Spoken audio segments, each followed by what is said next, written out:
Da carta de Paulo aos Tessalonicenses, capítulo 2, do verso 1 até o 12. Diz assim o texto: Porque vós, irmãos, sabeis pessoalmente que a nossa entrada estada entre vós não se tornou infrutífera, mas, apesar de maltratados e ultrajados em Filipos, como é do vosso conhecimento, tivemos ousada confiança em nosso Deus para vos anunciar o Evangelho de Deus em meio a muita luta.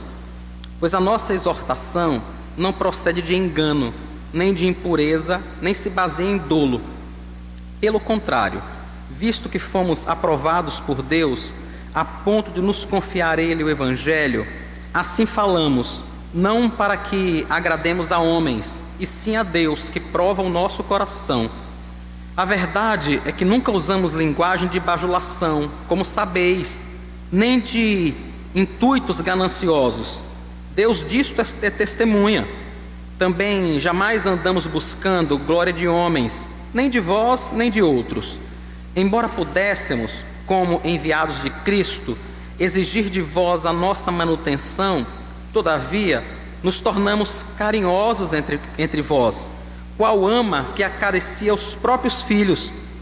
Assim, querendo-vos muito, estávamos prontos a oferecer-vos não somente o Evangelho de Deus, mas igualmente a própria vida.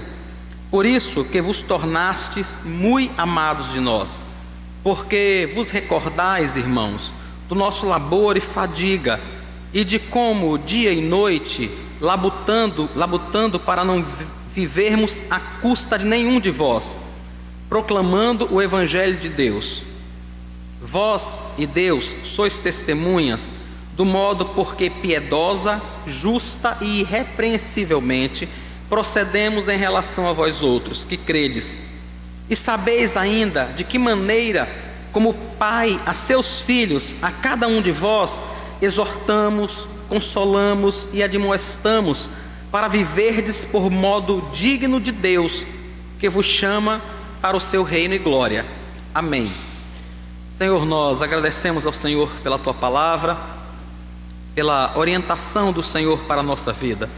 Queremos Te rogar que Teu Espírito Santo fale ao nosso coração, que possa iluminar a nossa mente e o nosso entendimento para compreendermos, Senhor Jesus, as coisas eternas. Temos plena convicção, Deus, que é impossível ao homem natural entender as coisas de Deus. Por isso é que nós rogamos ao Senhor que nesta noite venha abrir os olhos e os corações, porque só o Senhor pode fazer isso, para que pessoas possam se voltar para o Senhor e, sendo cheias do Teu Espírito, compreenderem a Tua palavra.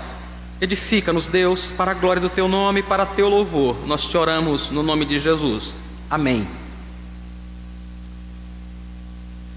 A mensagem do Evangelho foi pregada por Paulo em Tessalônica, e muitas pessoas se converteram. Dentre essas pessoas, muitas mulheres distintas. É o que diz Lucas, no capítulo 17, quando ele fala, ele é lá em Lucas, em Atos 17, que Lucas narra quando Paulo chega na Macedônia, que aí inclui a cidade de Filipos e também a cidade de Tessalônica. Então, lá em Atos 17:4, diz que quando ele chega e começa a pregar na sinagoga, muitas pessoas se convertem, e entre essas pessoas, muitas mulheres distintas.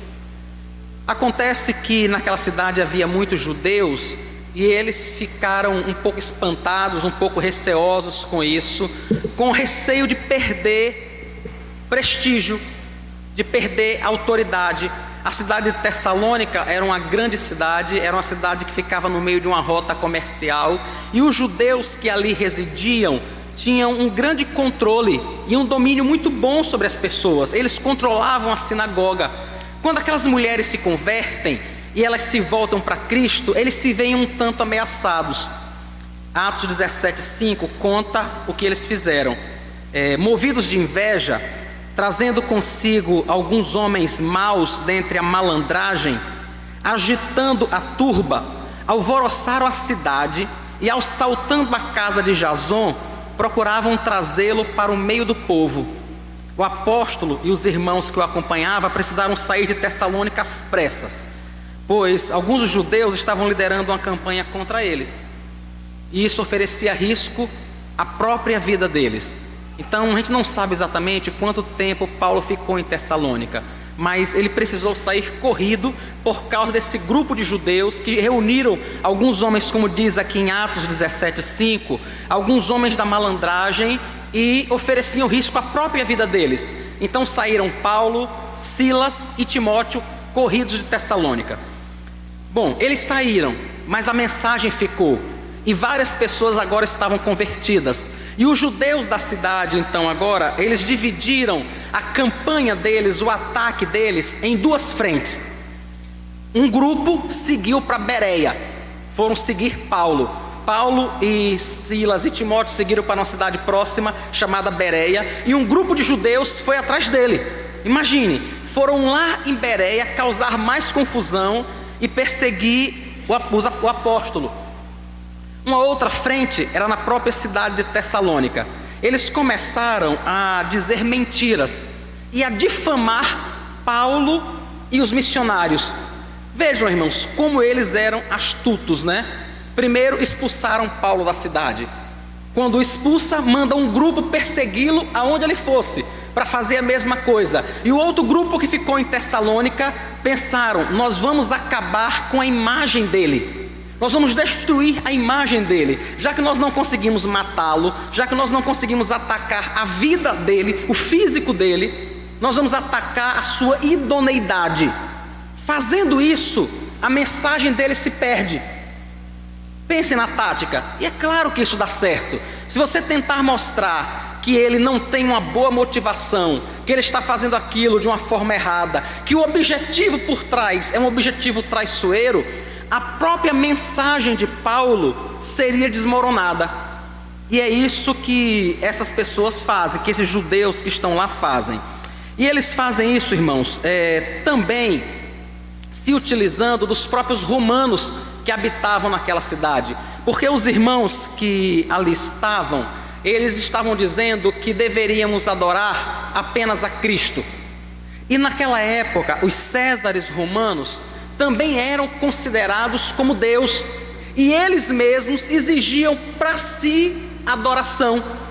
Então o que o Império Romano fazia? Ele não se importava se você ia adorar Conceição, Maria, Jesus Cristo, Iemanjá, ou seja lá quem for. Você pode adorar quem você quiser, contanto que você adore César. A mensagem que aqueles irmãos levavam era bem diferente, era altamente exclusivista. Não dava para você adorar o Senhor Jesus e adorar a César. Não dava para você, por exemplo, ser espírita e crente. Não dá para você ser membro da Jardim das Oliveiras e ser maçom. Quantas filosofias dessa entendem: não, nós não somos religião. Então sim, você pode pensar: mas eu já ouvi, não tem problema algum que eu seja espírita ou que eu seja maçom. Tem todo o problema do mundo, todo o problema. A adoração a Cristo é altamente exclusivista, altamente. As pessoas, os judeus daquela época, usaram com aqueles irmãos um termo bem interessante, está em Atos 17:6. Eles dizem assim, Atos capítulo 17, no versículo 6. Se referindo àqueles irmãos, eles dizem assim: estes que têm transtornado o mundo chegaram também aqui. Vejam, esses que têm transtornado o mundo. E os judeus se aproveitaram disso também, para incentivar aqueles gentios, para incentivar os moradores de Tessalônica, para incentivar as autoridades e dizer: esses homens que chegaram aqui, esses cristãos, eles querem desestabilizar a paz do Império Romano.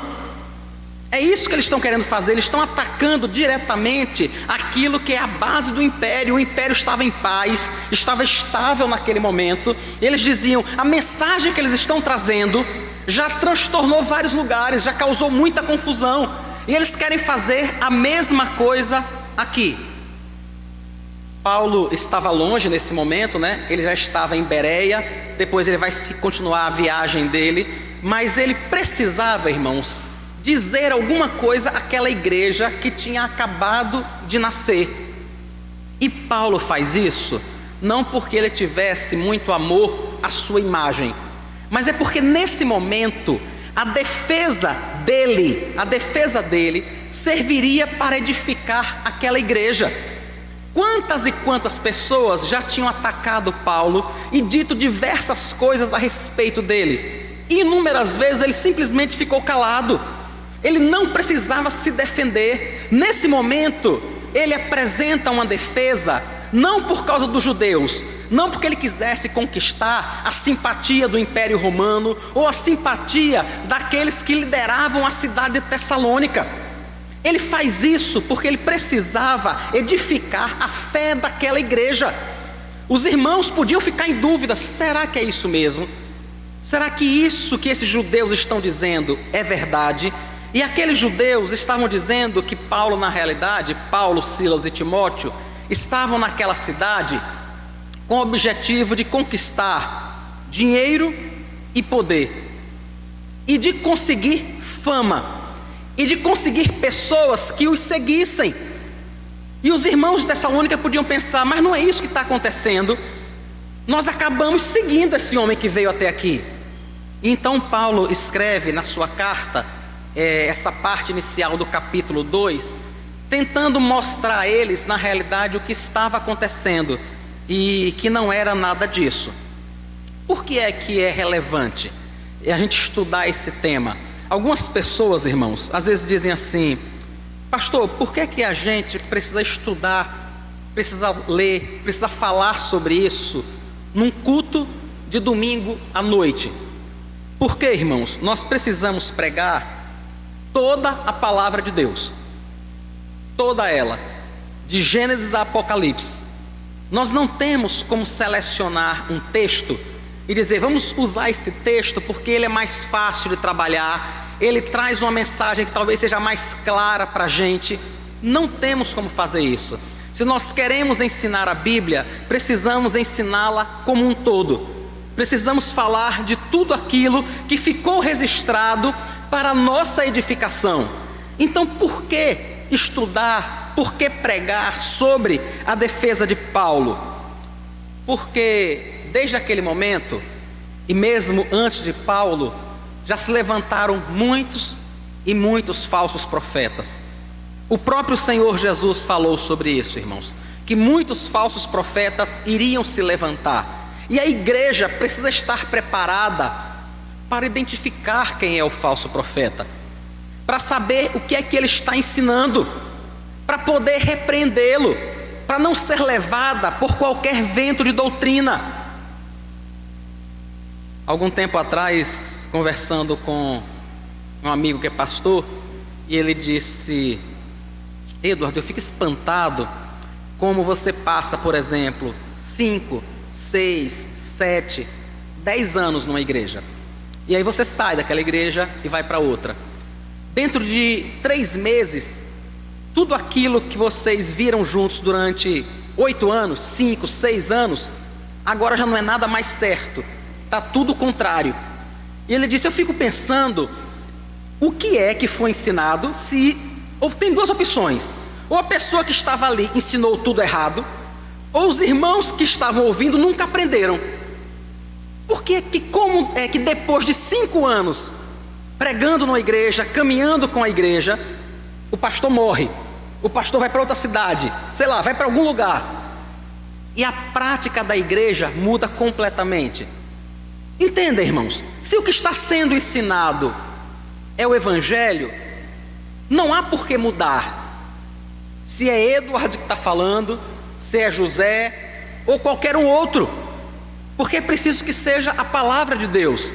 E se não é a palavra de Deus, não precisa esperar que o pastor saia para mudar. Alguém tem que confrontá-lo. Alguém tem que dizer: não, pastor, isso que você está ensinando não é bíblico, isso que você está ensinando não é verdade. Entendem? Ou é verdade e nós precisamos permanecer, ou não é verdade e nós precisamos consertar de imediato. Não precisa deixar acontecer, não tem que permanecer dessa forma. É por isso que nós precisamos estudar sobre esse tema. O Senhor Jesus, em Mateus 24, versículo 11, ele fala sobre esses profetas. Ele diz assim: levantar-se-ão muitos falsos profetas e enganarão a muitos. Enganarão a muitos. Mateus, aí o mesmo capítulo 24, os versículos 23 e 24. Então, se alguém vos disser: eis aqui o Cristo, ou ei-lo ali, não acrediteis, porque surgirão falsos cristos e falsos profetas, operando grandes sinais e prodígios para enganar, se possível, os próprios eleitos. Percebem a importância de estudar esse tema, irmãos? Porque vão se levantar falsos profetas que vão tentar enganar, que vão tentar iludir. Cada vez que eu passo de carro por aquele viaduto ali da Hermes Fontes, eu passo de carro por aquele viaduto ali no dia, e eu vejo aquela construção de um grande templo, de uma seita, crescendo ali. Vem uma empresa, não sei se vocês sabem, é uma empresa portuguesa, né, uma construtora portuguesa, que veio para levantar aquele templo. E eu fico pensando, quantas pessoas serão enganadas e iludidas aqui dentro, sabe? Com aquele piso caro, com um ar-condicionado caro, com um discurso bajulador, mentiroso, enganador. Quantas pessoas vão dali, direto para o inferno, pensando que estavam servindo a Deus, pensando que serviam a Deus, quando na realidade eram apenas manobrados por falsos profetas. Por isso nós precisamos ler, por isso nós precisamos estudar esse tema. Então vamos a ele. Primeiro versículo, e eu queria, nesses 12 versículos, apresentar aos irmãos algumas características de homens de Deus, de pastores, de evangelistas, de líderes de igreja, que eles precisam ter. Do contrário, eles não podem e nunca deveriam liderar uma igreja, e a igreja nunca deveria aceitar ser liderada por eles. Não deveria, irmãos, de jeito nenhum. Versículo 1, ele diz: porque vós, irmãos, sabeis pessoalmente que a nossa entrada entre vós não se tornou infrutífera. A nossa estada entre vós não se tornou infrutífera. Quando você lê o texto, às vezes dá a impressão de que Paulo está falando sobre os frutos que vieram do evangelho que foi ali pregado.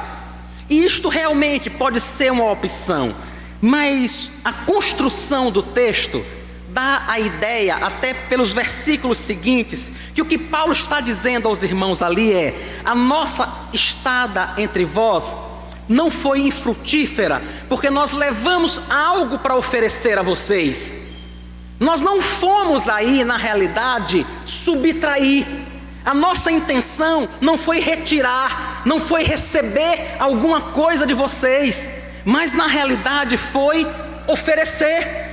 Lembrem, irmãos, que quando Paulo escreve esse texto, ele está defendendo a si mesmo, aos missionários que estavam com ele, das acusações que os judeus estavam fazendo. O que é que os judeus estavam dizendo? Esses homens vieram aqui para conseguir dinheiro, esses homens vieram aqui para conseguir fama. E Paulo está dizendo: não é isso. A minha estada entre vocês não foi uma estada para receber, mas para oferecer. E uma característica de alguém que está à frente do povo de Deus, irmãos, é que ele precisa ter como prioridade o outro. Não tem uma outra forma de conduzir a igreja, não tem uma outra forma de conduzir o povo de Deus se a prioridade não for o povo de Deus. Se ele pensar muito mais nele mesmo, ele não vai conseguir atender ao povo. Ele nunca vai se parecer com o supremo pastor que o comissionou. Nunca vai. Se nós que fomos chamados para cuidar do povo de Deus não nos parecermos com Cristo, de que adianta? Para que serve cuidar desse povo? Para nada. E Paulo está dizendo isso aos irmãos. Vejam o versículo 8 desse mesmo texto. o que ele diz àqueles irmãos: assim, querendo-vos muito, estávamos prontos a oferecer-vos não somente o Evangelho de Deus, mas igualmente a própria vida. Por isso que vos tornastes muito amados de nós. Percebem que o versículo 8 completa a ideia de Paulo no primeiro versículo. Paulo está dizendo: nós viemos até aqui não com o objetivo de receber, mas com o objetivo de dar. E ele diz que ele está ali para oferecer duas coisas. Primeiro, o Evangelho, é o que diz aí no versículo 8. Nós viemos até vocês oferecer o Evangelho, as boas novas do Evangelho. E o que é o Evangelho, irmãos? O que é o Evangelho? A salvação em Cristo Jesus. O Evangelho não é uma campanha para que seu marido pare de beber. Não é algum objeto que você vai receber para que você consiga conquistar o amor da sua vida, para que você consiga a casa própria, o emprego, ou seja lá o que for. Isso não é o Evangelho. O Evangelho são as boas novas de que em Belém da Judeia nasceu o Cristo, o Filho de Deus, que ele caminhou entre nós e ele morreu na cruz do Calvário por causa dos nossos pecados e ressuscitou para a nossa justificação. Isso é o Evangelho de Cristo. É isso que o apóstolo Paulo diz que vai oferecer àqueles irmãos. Mas ele não oferece apenas o Evangelho. No versículo 8 ele diz: irmãos, vocês se tornaram tão amados de nós. Logo no comecinho aí do versículo ele diz: querendo-vos muito. Ele diz: nós queremos muito vocês, queremos muito o bem de vocês, queremos tanto estar com vocês, que nós queremos oferecer não apenas o Evangelho, mas até a própria vida. A nossa própria vida nós estamos dispostos a oferecer. Paulo não está aqui, irmãos, falando em nenhum tipo de sacrifício humano. Ele não está dizendo que ele vai tirar a própria vida dele em favor dos tessalonicenses. Mas o que ele está dizendo é: eu vou me gastar dia após dia pela edificação de vocês. Por que ele diz isso? Porque foi isso que ele aprendeu com aquele que apareceu para ele lá na estrada. Lá quando ele estava para perseguir a igreja e o Senhor Jesus aparece para ele. Marcos capítulo 10, versículo 45, mostra que aquele Jesus Cristo que tinha aparecido para Paulo, ele mesmo não veio para ser servido. Marcos 10, 45 diz assim: pois o próprio Filho do Homem não veio para ser servido, mas para servir e dar a sua vida em resgate de muitos. Era isso que Paulo estava fazendo, copiando ao seu Senhor, copiando o supremo pastor das ovelhas. E ele estava dizendo: olha, irmãos, eu não vim aqui apenas oferecer o Evangelho. Eu amo vocês, eu aprendi a amar cada um de vocês, e por isso eu estou disposto a me gastar dia após dia, de manhã, de tarde, de noite, no feriado, no sábado, no domingo, na segunda, na terça, ou em qualquer dia que seja, contanto que vocês sejam edificados. Isso é uma característica de alguém que foi chamado para servir a igreja, para servir como pastor, para servir como alguém que está realmente cuidando daquela igreja. O apóstolo Paulo chega a dizer àqueles irmãos que ele entende que ele teria direito até de exigir o sustento dele. É o que ele diz no versículo 7. Veja, nessa mesma carta, capítulo 1, versículo 7. Embora pudéssemos, como enviados de Cristo, exigir de vós uma manutenção, todavia nos tornamos carinhosos entre vós, qual ama que acaricia os próprios filhos. Vejam que interessante, os judeus e pessoas que não conheciam a Cristo estavam acusando Paulo de querer dinheiro. E Paulo, irmãos, diz aos irmãos da cidade de Tessalônica: a maior prova de que eu não vim aqui buscar dinheiro é que até aquilo que era um direito meu, até aquilo que era um direito de ser sustentado pela igreja, enquanto trabalho e sirvo a esta igreja e ao Senhor, Paulo diz: nem isso eu não quis. Ele diz: eu tenho direito. Entendem? Percebem como Paulo deixa muito claro que isso é um direito dele? Ele diz: mas nem esse direito eu quis, de jeito nenhum. E ele explica por quê. E aí no versículo 7, ele diz: porque eu me tornei tão carinhoso com vocês, como uma ama que acaricia os próprios filhos. É muito interessante notar que ele não está se referindo a uma mãe, ele está se referindo a uma ama. Esse termo aqui é usado para uma pessoa que, por exemplo, é uma ama de leite, para alguém que está cuidando do filho de outro e que dá o máximo que pode pelo filho de outra pessoa. Imagine pelo seu. Vejam a imagem que Paulo cria.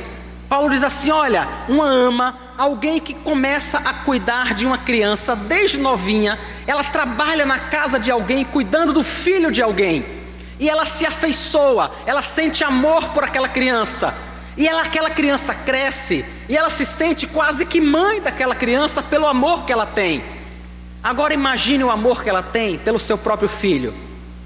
É isso que Paulo está dizendo. Paulo diz: eu os amei tanto, irmãos, que mesmo aquilo que era direito meu, eu não fazia questão nenhuma disso. Ele diz: eu mesmo trabalhei com as minhas próprias mãos. Paulo fazia tendas, né? Ele diz: eu trabalhei junto com Silas, junto com Timóteo, com todos os que estavam comigo, para que não fosse pesado a vocês em momento nenhum. Isso não era o costume de Paulo. Ele, em alguns momentos, foi sustentado pela igreja. Quando ele escreve aos Coríntios, a sua segunda carta aos Coríntios, capítulo 11, versículo 8, ele falando aos Coríntios, ele diz assim: despojei outras igrejas, recebendo salário para vos poder servir. Percebem que não foi sempre que Paulo ficou sem receber da igreja? Enquanto trabalhava entre os coríntios, outros irmãos o sustentaram. Várias vezes a igreja de Filipos mandou donativos para a manutenção de Paulo, mas entre os tessalonicenses não. E ele diz: percebem o quanto as acusações contra mim são mentirosas? Eu nunca tive a intenção de pegar dinheiro de vocês, eu nunca quis ganhar nada financeiramente de vocês. Trabalhei com as minhas próprias mãos para poder me sustentar enquanto pregava o evangelho para vocês. No versículo 9, ele fala sobre esse trabalho dele. 1 Tessalonicenses capítulo 2, versículo 9. Porque vos recordais, irmãos, do nosso labor e fadiga, e de como, dia e noite, labutando para não vivermos à custa de nenhum de vós, vos proclamamos o evangelho de Deus. Dia e noite, disse Paulo, eu trabalhei com as minhas próprias mãos, para não ser pesado a vocês, a essa igreja que está nascendo, que está começando agora, para que vocês pudessem se estabilizar, para que vocês pudessem se estabelecer. Como, diria Paulo, como então posso ser acusado de querer estar enriquecendo às custas de vocês? A segunda característica que eu consigo perceber no texto, que deve estar presente na vida de alguém que está disposto a pregar o evangelho, a cuidar da igreja de Cristo, é aquilo que está no versículo 2. Paulo diz assim: mas apesar de maltratados e ultrajados em Filipos, como é do vosso conhecimento, tivemos ousada confiança em nosso Deus, para vos anunciar o evangelho de Deus, em meio a muita luta. Quem está disposto, irmãos, a liderar o povo de Deus, a pastorear o rebanho do Senhor, precisa estar disposto a sofrer. Tem que estar disposto a chorar, não apenas com os irmãos, mas por causa dos irmãos. Tem que estar disposto a ser mal compreendido. Tem que estar disposto a ouvir o que não quer e calar. É assim que funciona. De outra forma não tem como fazer. De outra forma não tem como conduzir a igreja de Cristo. Quando Paulo chega em Tessalônica, Ele tinha vindo de uma surra que ele tomou em Filipos. Filipos ficava a 160 quilômetros de Tessalônica. Paulo tinha levado uma surra imensa, ele e Silas. As pessoas pegaram ele na rua, arrancaram a roupa deles, surraram, chicotearam e colocaram ele na cadeia. Quando ele sai da cadeia, que vai para Tessalônica, ele certamente carregava no corpo as marcas e as feridas abertas de poucos dias atrás. Ele não sabia o que ia acontecer naquela cidade, e por isso ele diz aqui no versículo 2: nós somos ultrajados, mas nós tivemos ousada confiança em nosso Deus, para vos anunciar o Evangelho. E aí ele completa: em meio a muita luta. Ele começa a pregar o Evangelho em Tessalônica, e a luta, a perseguição, mais uma vez o encontra, mais uma vez vai sobre ele.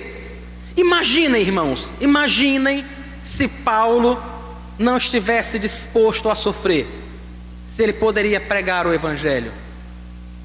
Um profeta amarra Paulo com um cinto e diz: da mesma forma que você foi amarrado, vai acontecer com você se você for a Jerusalém. Isso é Paulo se despedindo dos irmãos.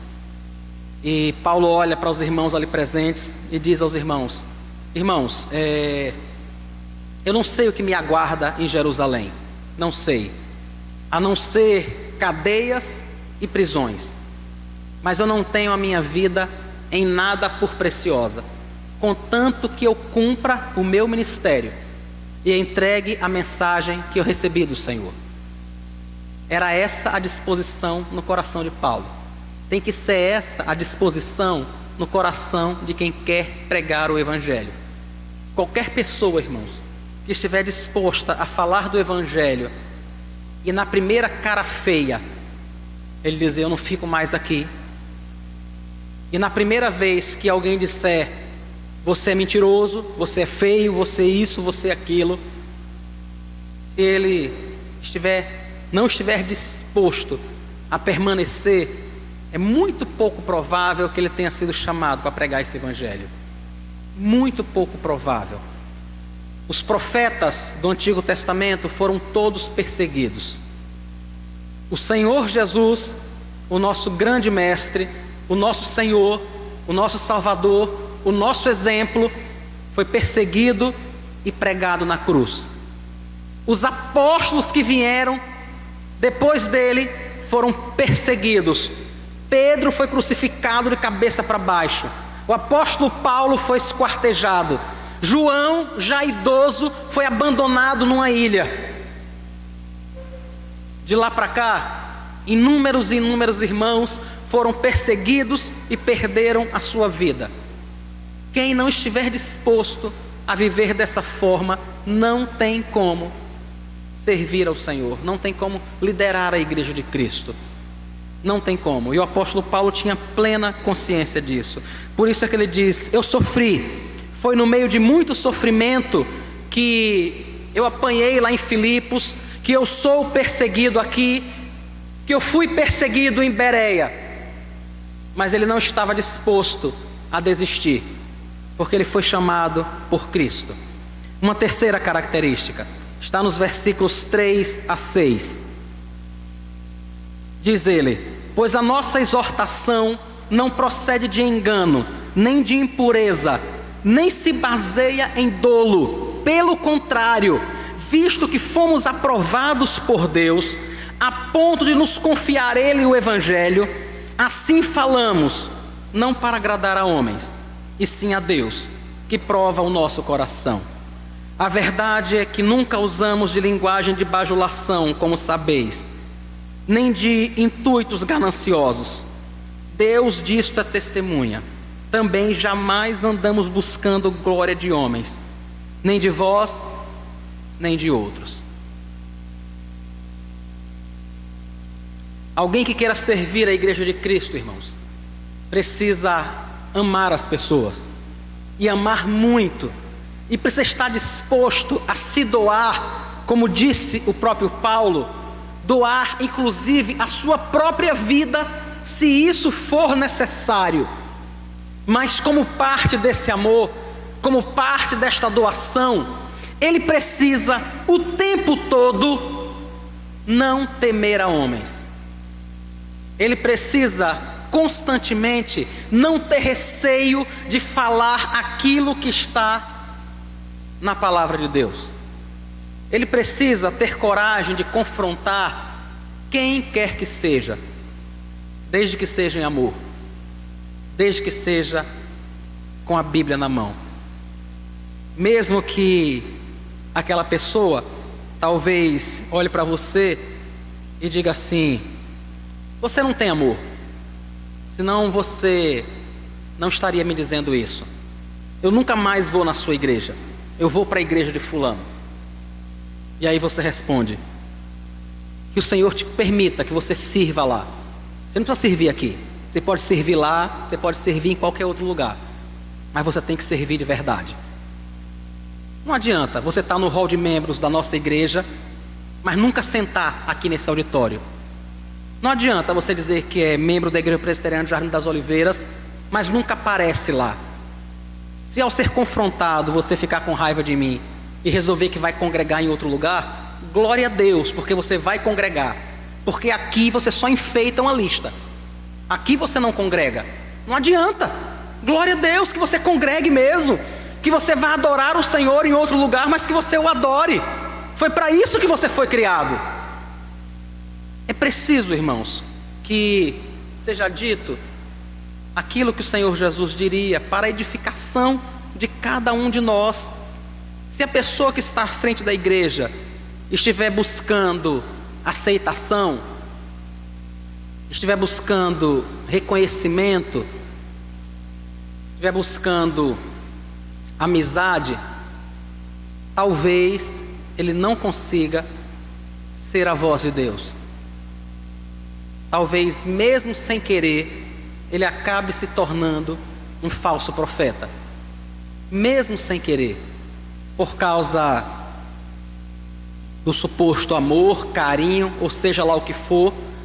E aí às vezes ele prefere ver a pessoa se perdendo, pecando, errando, contanto que ela goste dele, contanto que ela não faça cara feia, contanto que ela não fale mal dele para outra pessoa, contanto que ela dizime na igreja. Uma pessoa que está buscando esse tipo de aprovação jamais deveria estar à frente de uma igreja, irmãos. Nunca deveria estar à frente do povo de Deus.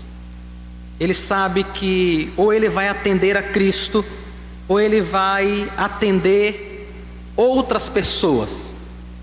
Ele precisa saber a quem ele vai atender.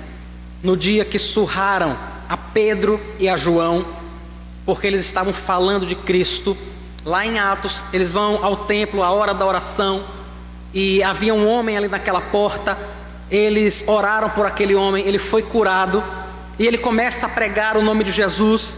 Pedro e João são presos, e quando eles estão presos, aqueles homens que os prenderam batem neles e dizem assim: saiam daqui e nunca mais falem de Jesus. Ele olhou para aqueles homens que tinham acabado de bater deles, aqueles homens, irmãos, que podiam colocá-lo de volta na cadeia na mesma hora. Ele não tinha nem saído. E eles olham para aqueles homens e dizem assim: nós não podemos ficar calados diante de tudo que temos visto, diante de tudo que temos ouvido. Mais interessa agradar a Deus do que a vocês. Esse tem que ser o pensamento de alguém que está liderando o povo de Deus. Vejam, irmãos, eu não estou dizendo que a ideia é desagradar as pessoas. Eu não estou dizendo que a ideia é não ter amigos, é viver de cara feia. O que eu estou dizendo é que nós precisamos, por amizade, por amor e por cuidado, ser a voz de Deus para essas pessoas. É preciso que seja assim.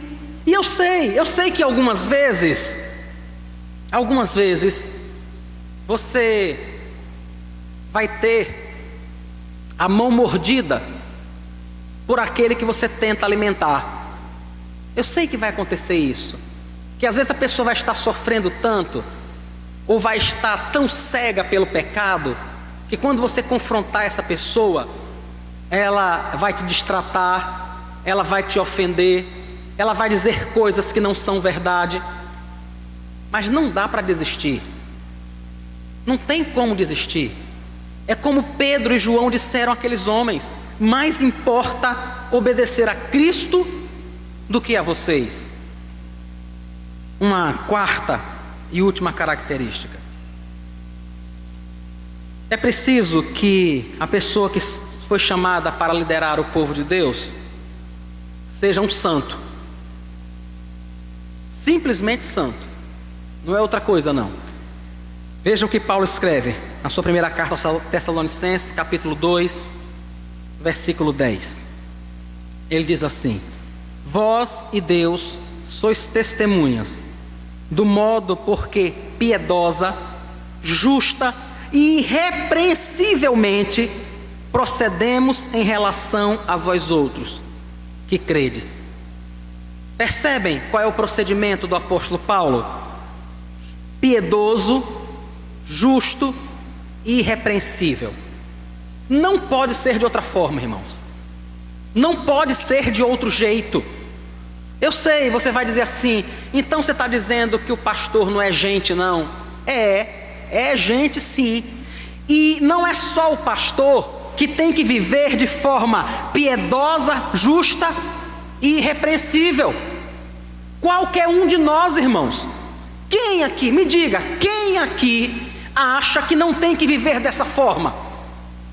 Quem é o cidadão que está caminhando para o céu e acha que não tem que viver de forma piedosa, de forma justa e de forma irrepreensível? Qualquer um que ache isso não está caminhando para o céu. Tenha certeza disso.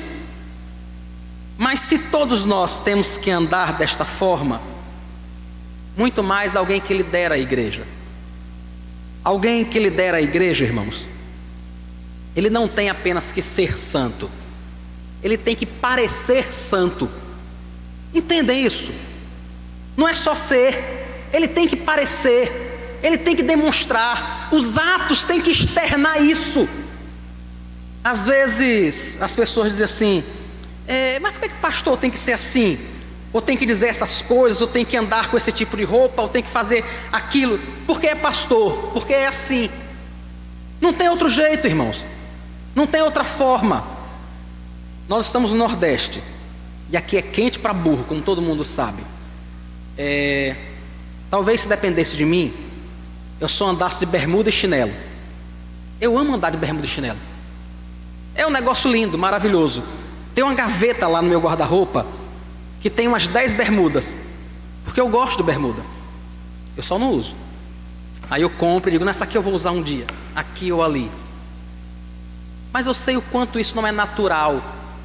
Eu sei que encontrando um dos irmãos, digamos que eu continue trabalhando, fazendo alguma coisa, eu encontro um dos irmãos na rua e eu estou de chinelo e bermuda.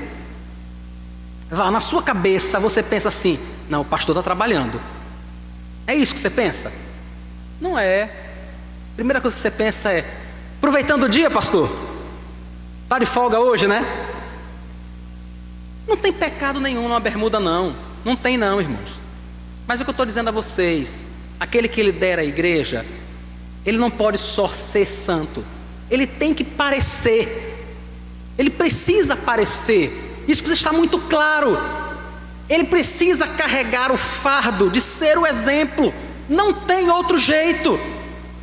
Não pode ser de outra forma. Não é que ele deva ser mais santo do que ninguém, não. Ele tem que ser santo como todo mundo tem que ser. Mas ele não tem a opção de andar escorregando. Ele não tem a opção de andar vacilando em coisas que talvez sejam simples para outras pessoas, não para ele. Não para ele. O versículo 12, veja o que Paulo diz, como ele complementa essa ideia. Ele diz assim: exortamos, consolamos e admoestamos, para viverdes por modo digno de Deus, que vos chamou para o seu reino e glória. Como é que Paulo pode, irmãos, exortar, consolar e admoestar, se ele mesmo não viver dessa forma? Se ele mesmo não for o exemplo? É preciso ser, é preciso agir dessa forma. De outro jeito, ele não vai transmitir, ele não vai transmitir a segurança necessária.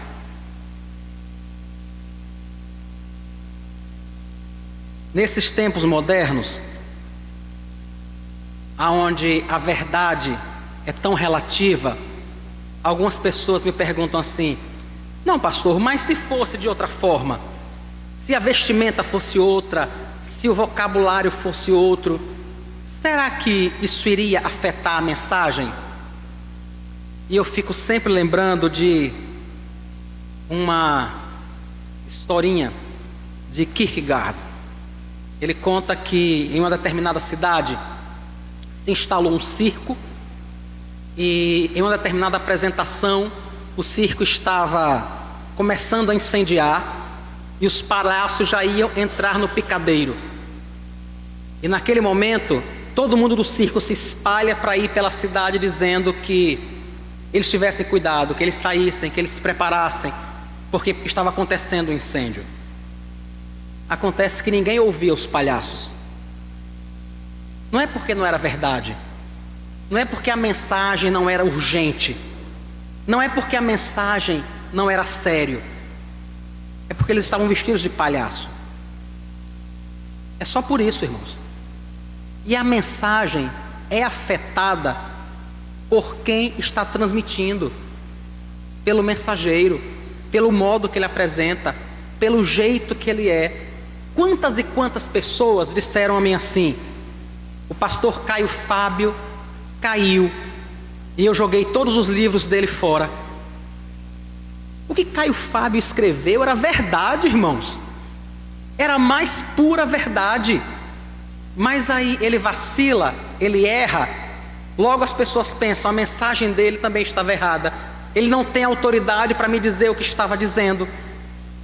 Percebem o quanto a pessoa do mensageiro, a vida do mensageiro afeta a própria mensagem? É por isso que nós precisamos ler essas coisas. É por isso que Paulo diz à igreja: a gente admoesta, a gente ensina vocês, porque nós estamos vivendo dessa forma. Era isso que Paulo estava fazendo.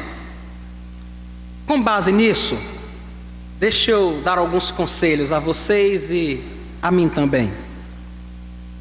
Quando você for para qualquer igreja que seja, digamos que você queira sair daqui, ou que você se mude para outro estado, ou seja lá o que for, não procure uma igreja porque ela é bem localizada, tá? Não procure uma igreja porque tem um colega seu que congrega lá. Não procure uma igreja porque ela tem uma ampla área de estacionamento e manobristas na porta, ou coisa parecida. Mas procure uma igreja que seja pregada uma mensagem de verdade, e você possa verificar que tem um homem de Deus, que tem um conselho cheio do Espírito Santo que dirige essa igreja. Porque você precisa ser pastoreado, e não são as paredes que vão pastorear você, não é o número de vagas que tem no estacionamento que vai pastorear você, não é o seu coleguinha que já está naquela igreja que vai pastorear você, mas é o pastor daquela igreja, são os presbíteros daquela igreja. Então procure uma igreja que tenha pessoas sérias que estejam liderando aquela igreja, não pela aparência, sabe? Não por amizade. E se você chegou lá e percebeu que é assim, saia, não fique. Isso compromete a sua alma, isso compromete a edificação da sua própria vida. Não fique por causa disso. Uma outra coisa, irmãos: pastor é gente, então não tente manipulá-lo, porque algumas vezes ele vai cair mesmo, vai mesmo, entendem? Não tente oferecer tentações ou coisas que vão levá-lo a errar, porque ele vai errar. Percebem isso? Ele vai errar. E se você não quer um líder que erra, que vai expor você, que vai expor a igreja, que vai expor a ele mesmo, não provoque, não faça isso, sabe? Não crie meios para colocá-lo à prova, porque ele vai cair, irmãos, vai mesmo, inúmeras vezes.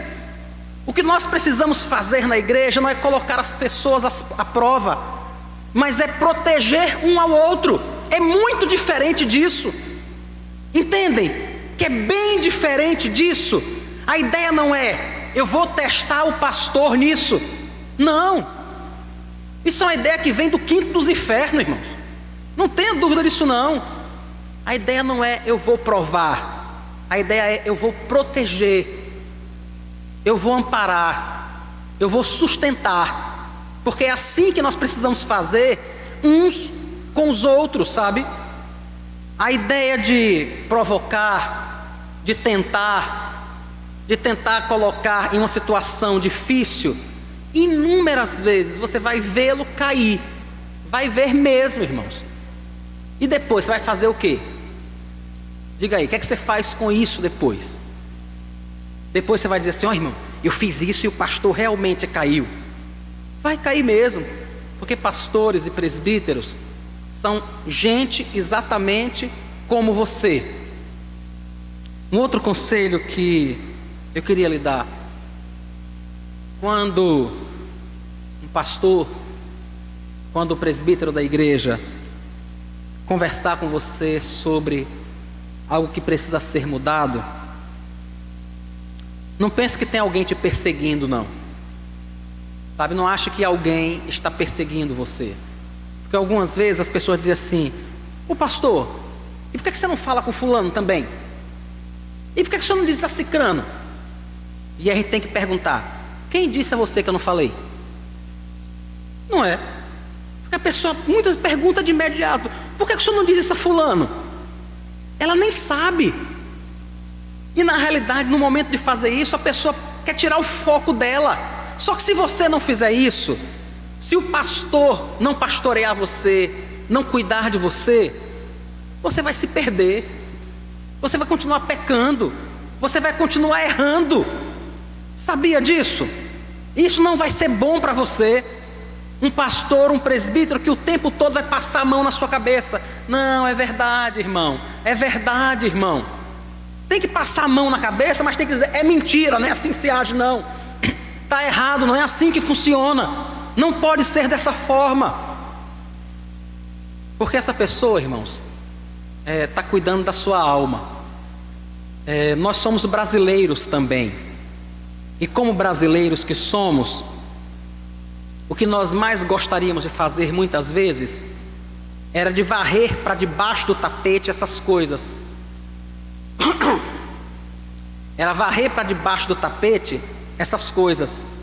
Era não olhar, era não saber, era não tomar conhecimento. Mas nós não podemos fazer isso. Nós fomos chamados para cuidar da igreja.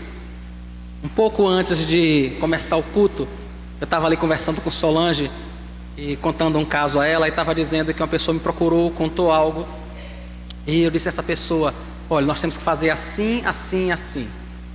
E a pessoa fica um pouco espantada e diz, mas pastor, eu não pensei que ia fazer isso. Eu disse, não, você não pensou não, você tinha certeza que ia ser assim, porque você não veio conversar com seu coleguinha da escola, você veio conversar com o pastor da igreja. Então não adianta que eu não vou ficar rindo do seu pecado. Que engraçado, né? Não adianta. Eu não vou ficar rindo do seu pecado. Eu vou levar você ao conselho da igreja. Eu vou sentar e vou conversar com você. Não adianta, não vai ser de outra forma. Não pode ser de outra forma, irmãos. Não tem como ser.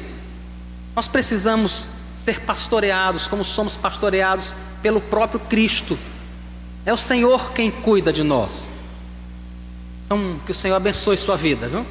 Que o Senhor lhe sustente, lhe dê graça, que nós possamos estar orando uns pelos outros, que nós possamos agradecer a Deus pelo cuidado que Ele tem com cada um de nós, que o Senhor te ajude a continuar caminhando e perseverando na jornada.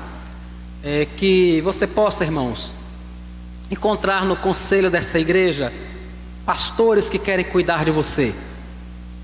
Se você precisar de nós, tenha certeza disso.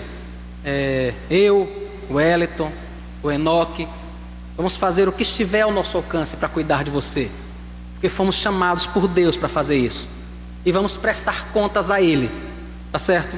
Que Deus te abençoe. Vamos orar. Senhor Jesus, obrigado, Deus, pela Tua palavra. Obrigado pela orientação do Teu Espírito Santo. Fica conosco, Senhor. Ajuda-nos para que nós possamos refletir o Teu cuidado e a Tua bondade sobre o rebanho. Ajuda-nos a cuidar deste povo como o Senhor mesmo faz, como o Senhor quer que este povo seja cuidado. Ajuda-nos, Deus, para que possamos estar dispostos a oferecer não apenas o Teu Evangelho, mas a nossa própria vida, para o louvor do Teu nome e para a Tua glória. Quero pedir ao Senhor, Deus, que venha cuidar deste povo.